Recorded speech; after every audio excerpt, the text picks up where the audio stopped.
Hello children, I hope you all are fit and fine at your homes. So children, today you got your English grammar work and in that work we have to cover the topic called synonyms.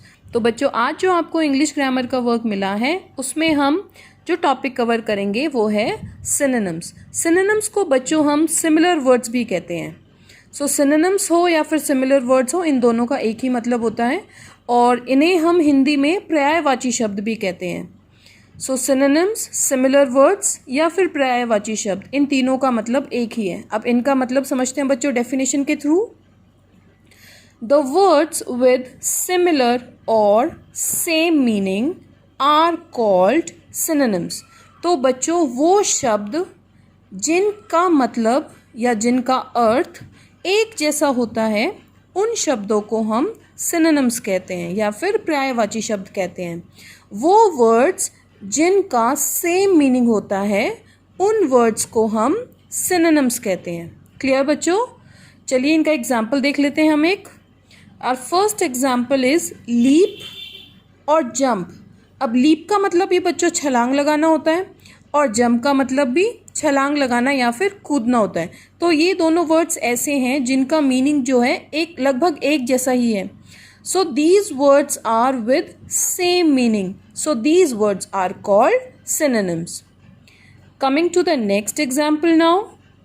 Second example is weep और cry. अब weep का मतलब भी रोना होता है और cry का मतलब भी रोना होता है। तो weep हो या cry हो, इन दोनों का मतलब सेम ही होता है, आंसू बहाना या फिर रोना। So these two words are synonyms word or similar words. Next example children, end और फिनिश। एंड और फिनिश का मतलब होता है बच्चों अंत करना, खत्म करना। Moving on to the next example now, begin, start. So begin और स्टार्ट इन दोनों का ही मतलब होता है बच्चों शुरू करना। स्मॉल, टाइनी, इन दोनों का मीनिंग होता है बच्चों छोटा। शाउट और येल, इनका मीनिंग है बच्चों चिल्लाना या चीखना। हैप्पी, जॉयफुल, इनका मतलब है बच्चों खुशी या फिर खुश रहना। चाइल्ड, किड, मतलब छोटे बच्चे। चूज, सेलेक्ट, मतलब किसी चीज़ को चुनना या फिर किसी चीज़ का चयन करना। मिस्टेक, एरर, इनका मतलब होता है बच्चों कोई त्रुटि या फिर कोई कमी या गलती। So these two words are synonyms.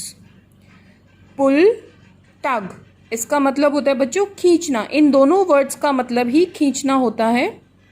So these are similar words. Ill, sick, मतलब बीमार। अवार्ड, प्राइज, मतलब किसी को इनाम देना या पुरस्कार देना।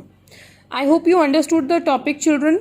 Now you have to write these synonyms in your English grammar notebook. आप इन सारे words को अपनी English grammar notebook में लिखेंगे and you have to give the photograph of your work on my WhatsApp number. Thank you children. Have a nice day.